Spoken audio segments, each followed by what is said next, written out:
Talk, brought to you by PPSV Charities, where we talk with individuals making a difference and living with a champion mindset. Today, I sit down with Sam Peterson. He is the founder of MindSpa, a company dedicated to using alternative approaches to treat neurological disorders and injuries. You don't want to miss this one. Are we ready? Oh, okay, cool. Cool. All right, so Sam Peterson, CEO of MindSpa. MindSpa. Can you tell us a little bit about MindSpa? Yeah, so MindSpa is an outpatient psychiatry clinic just down the street here in Greenwood Village, Colorado, where we focus on more effective treatments for traumatic brain injuries, PTSD, depression, and anxiety. So our whole kind of shtick is using the latest technology to heal and rewire the brain simultaneously. Cool. And then also you have other projects going on as well besides MindSpa. Yeah, so we've got a nonprofit for veterans and first responders that we're standing up, so we can use that as a fund to allow vets and first responders who can't afford to pay for treatment to still get access to it. And Awesome. then got a couple other projects in the stem cell regenerative medicine arena. So is all of this for vets or is it for anybody? So we treat anybody. We really focus on vets. I'd say probably about 50% of our patient population right now is vets and first responders. We're looking to get that to like 75. And we're currently exploring larger scale contracts with the city and counties here in Denver for the fire departments and the police departments. Awesome. And then how do people find out about you? MindSpaDenver.com is probably the best place. Mm-hmm. We've got a lot of blog posts that talk about all of the things that we do, how they affect the brain, and just giving people that educational piece so they can learn more about these treatments and figure out if it's the good fit for them. Yeah. And how do you determine if it's a good fit for a person? Yeah, it all comes down to clinical decision making and, proper diagnostics. So if someone comes in and let's say they've had a traumatic brain injury, one of the first things we want to do is get a good neuropsych assessment. So see how the brain is functioning, and then from there we can create a treatment plan. Very cool. And so how successful have these been for you guys? Incredibly successful. These treatments really hit at the core of what is going on in the brain. And this is the thing that nobody talks about in psychiatry, or neurology for that matter, really, is that depression, anxiety, PTSD, and traumatic brain injuries all have two things in common. One, they are highly, highly inflammatory to the brain, and two, they affect your brain's ability to talk to itself. So when you have these issues, it shuts off part of your brain because the way your brain is structured, the blood flow is coming in from the heart straight into the limbic brain, straight into the parts of our brain responsible for fight, flight, and freeze.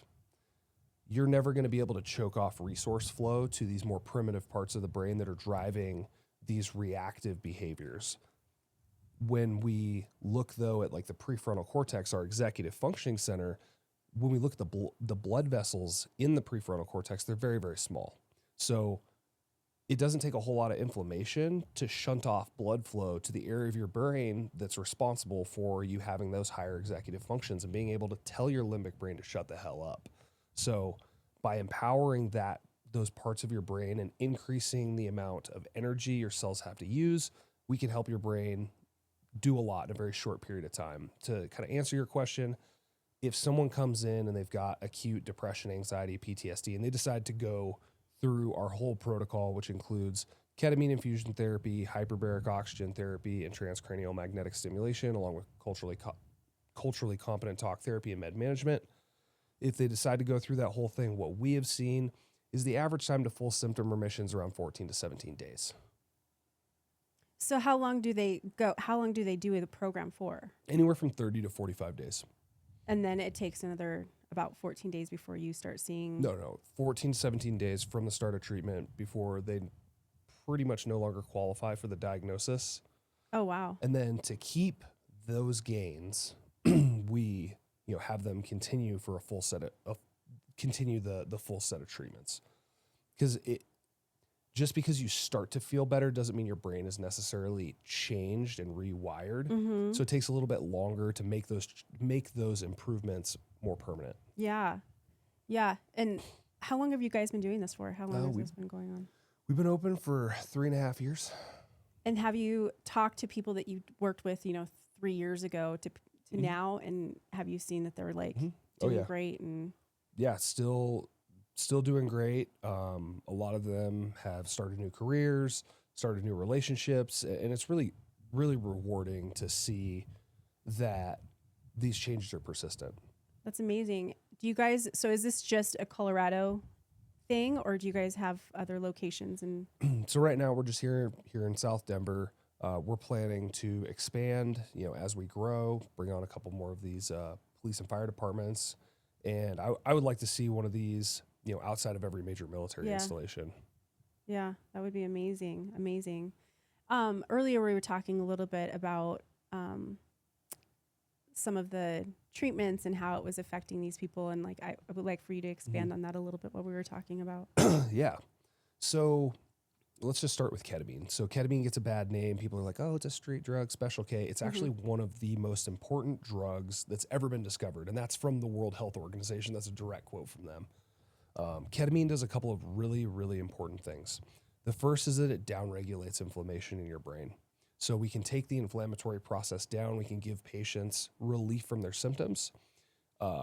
The other thing that ketamine does is it increases neuroplasticity. So it helps your neurons branch out and create new connections. So it makes therapy more effective. So if we have patients who are struggling with their symptoms, they can't get anywhere with talk therapy alone, ketamine can be a great tool to give them some space from their symptoms and to increase the propensity of their brain to rewire. Well, and I think that sometimes when you're just doing talk therapy, like you're saying, if your brain is inflamed and you can't, you're not thinking properly, like how are you supposed to talk? Use the words that you can't think properly if your brain is inflamed. So I feel like that seems like it's a really good combination. Oh yeah, it's necessary because if there's inflammation in the brain, this is going back to the blood flow comment earlier. So if your brain loses blood flow, if your prefrontal cortex's blood vessels get shunted off, your brain cells don't just die. They have to switch over from their normal method of energy creation, which requires oxygen. It's called cellular respiration. Think like breathing. Creating energy that way is pretty efficient, doesn't cause a lot of waste. It's our clean energy alternative. It's how our body wants to make energy. When we don't get enough oxygen to our tissues, or we don't get any because the red blood cells are cut off, our brain has to switch over to a secondary form of creating energy. This secondary form is dirty, it's nasty, it builds up a lot of toxins. It's called anaerobic glycolysis. It uses glucose, and it's a fermentation process to make energy. So this is like burning a wood coal stove. It releases a lot of off-gassing, a lot of toxins, which cause more inflammation. It's also worth mentioning that anaerobic glycolysis is how cancer cells make energy.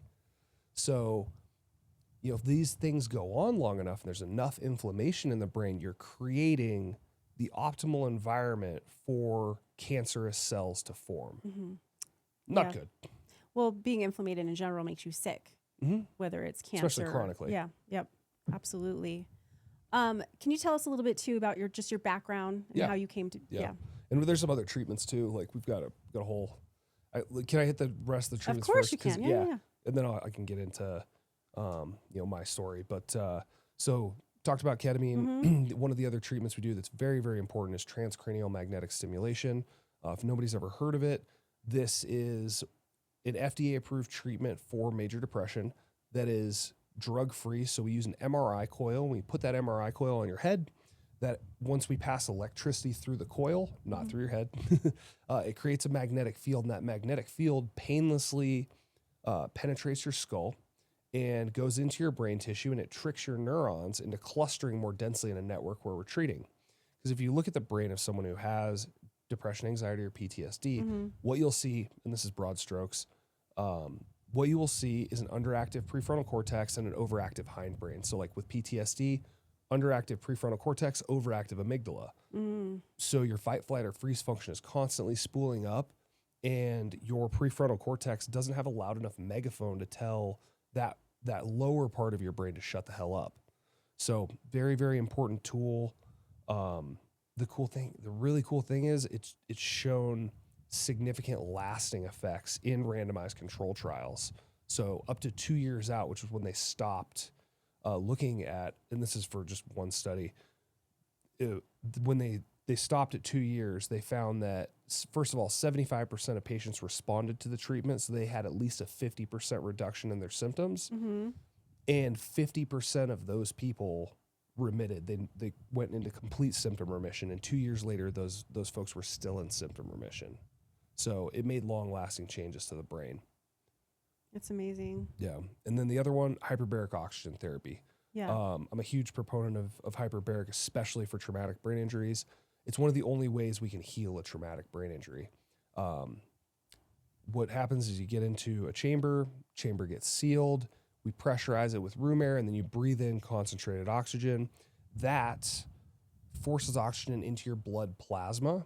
So instead of relying on a red blood cell to carry oxygen around, we're now infusing the liquid that your red blood cell travels on with oxygen, with enough oxygen to provide enough energy for all of the cellular processes in your body. So your brain not only your brain, but your body in general starts to heal. And if you do it for long enough, you can create up to 8 times more stem cells using this. Wow. It's also the only way to turn back the clock on biological aging. Interesting. Yeah.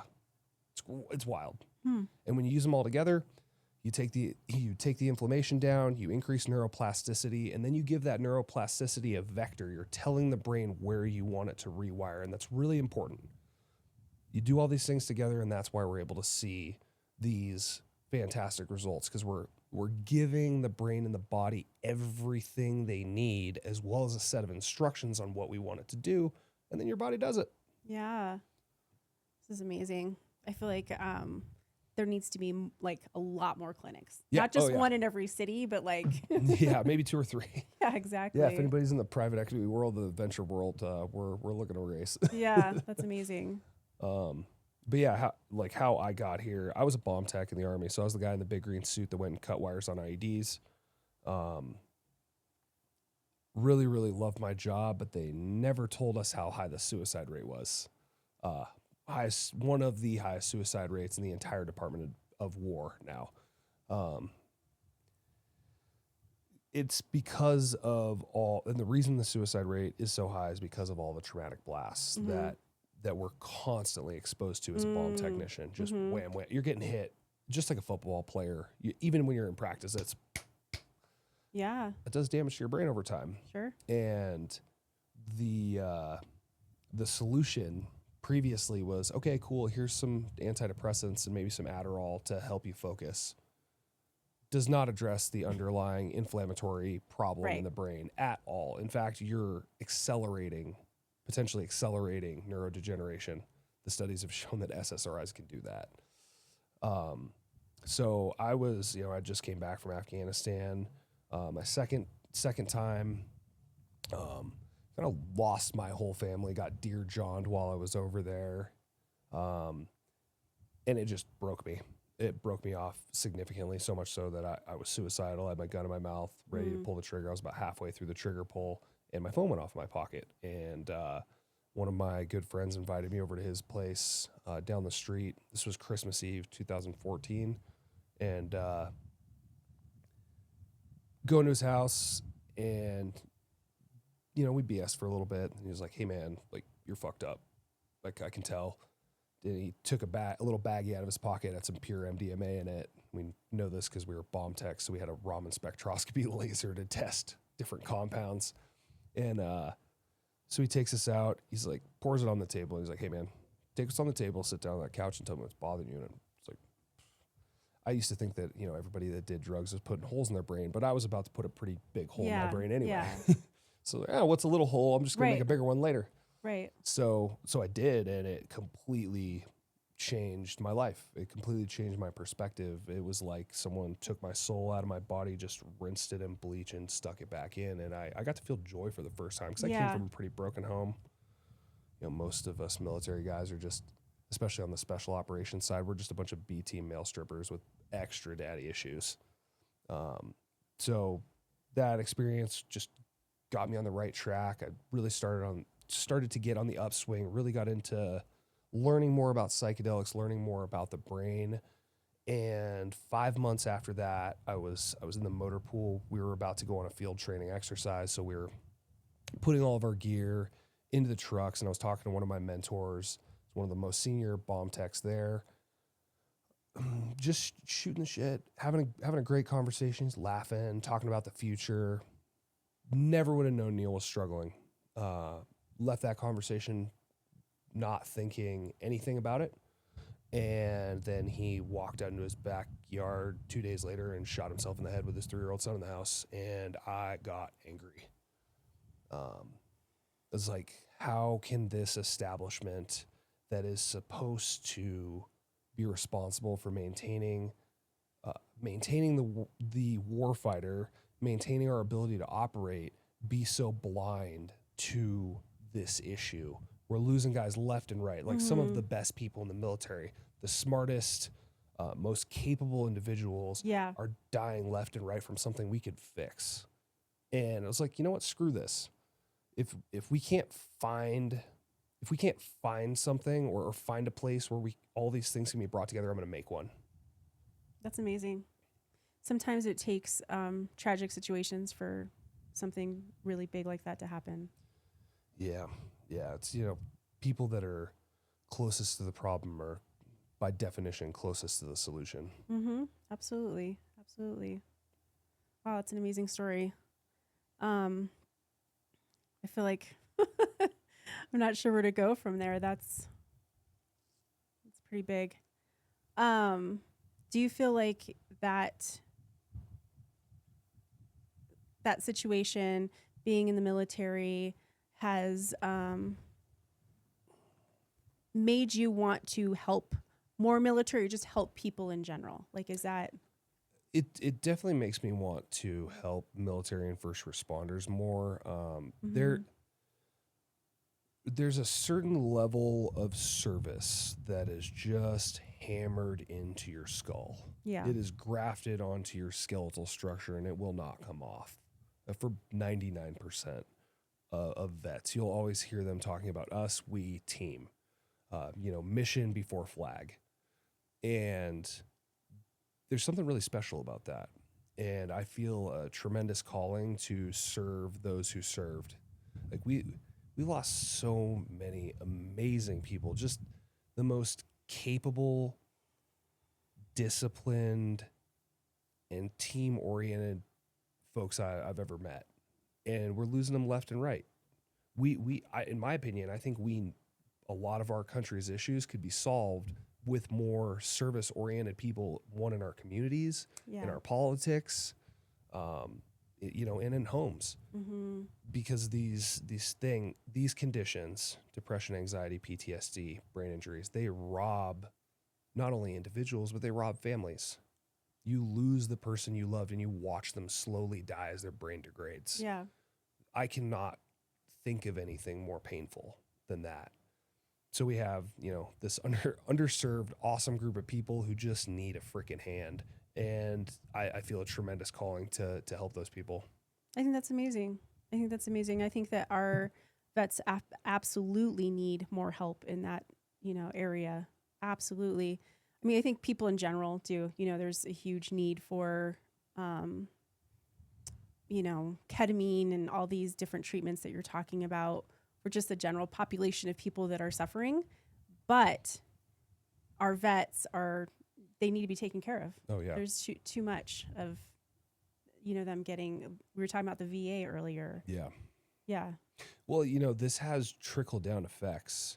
So proving that this works with the Department of, the DOW, the Department of War, Department of Defense, and the VA trickles down into like what Medicare will cover. Mm-hmm. So I see this as opening up the floodgates, showing the evidence that this stuff works, is such a huge part of the greater mission. Because I hope people copy us.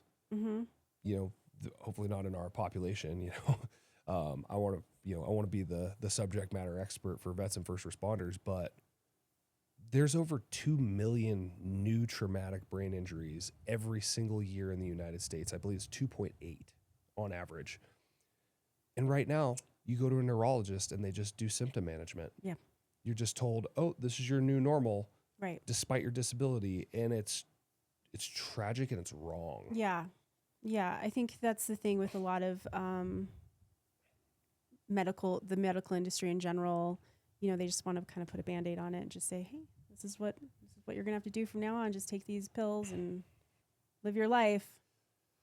Yeah, I think we're going to look back on this time in history and be appalled by how we treated mental health. Just like we're appalled by, doing full frontal Absolutely. lobotomies. Yep. Like, oh, you turned these people's worlds completely gray with substances that had very little efficacy above a placebo.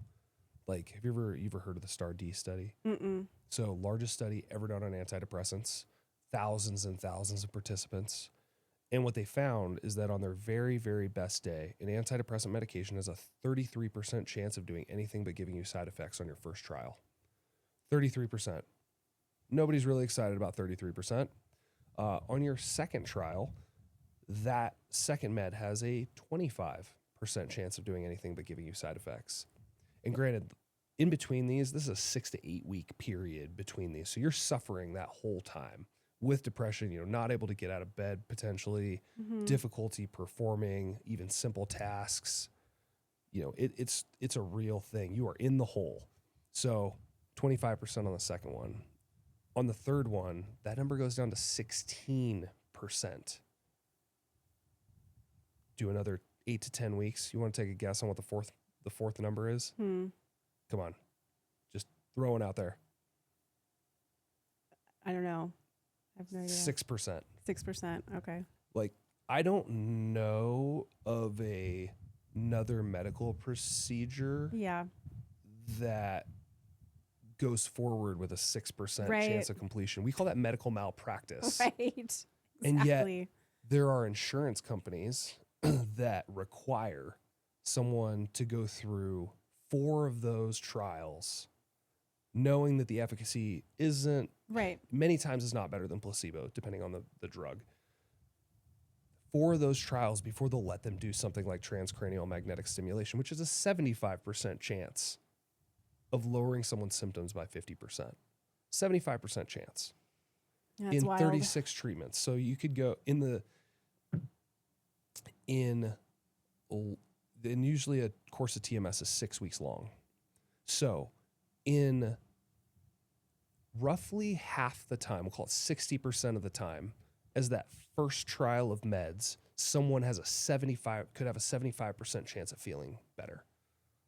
Like, let's quit playing these fucking games and start using the most effective tool up front.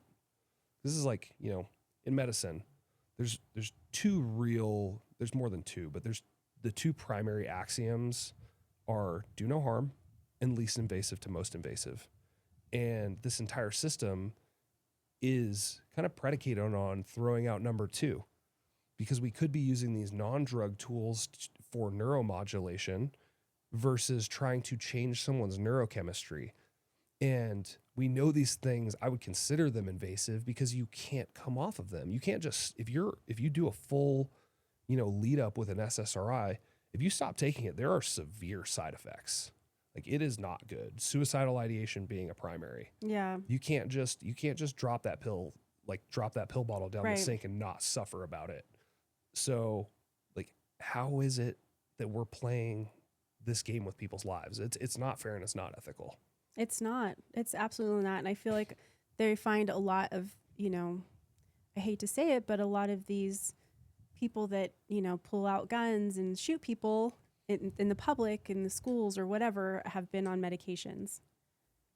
Yeah. And Been on these medications. I don't want to try to draw corollaries between gun violence and psychiatric meds. I don't know if that's a fair, a fair judgment. But someone who's going to go shoot up a school definitely has mental health problems. That's been well documented that these people have, either traumatic brain injuries, PTSD, there's some kind of bullying going on with the school side. So all these people have in common is that they're in pain, and we're not using effective methods to help them. address that pain. Yep, I agree with you. Well, I think we're going to leave it at that. We're going to keep this a little bit short. So I just want to thank you for coming on and letting us know who you are and letting us know about MindSpa. And again, can you please tell people how they can get a hold of you? Yeah. So if you're interested in learning more, or some of these programs interest you, our website is mindspadenver.com. You can check us out there or shoot us an email at info@mindspadenver.com. Our clinic is here in Greenwood Village. We're right down the street from the studio. And we're in network with most major insurance carriers. We also have we have the best TRICARE program. If anybody's familiar with TRICARE, it's the insurance company that is the arbiter of all of the military and retiree insurance. So if someone has TRICARE and you failed 3 of these meds that we were just demonizing and talking about, then you qualify for TMS. If you qualify for TMS, we gift the ketamine and the hyperbaric oxygen therapy for free. So you can get this whole package for the cost of a single copay. Oh, that's amazing. Yeah. I love that. Thank you. Yeah. Thank you for being part of the community and helping people. Absolutely. Well, thanks for having me on. You're welcome. Sam Peterson has shown us how healing can come in many forms and innovation can change lives. Want to share how you're making a difference? Visit us on our website at Carlita Talk to be our next guest. Don't forget to like, follow, and subscribe PPSV Charities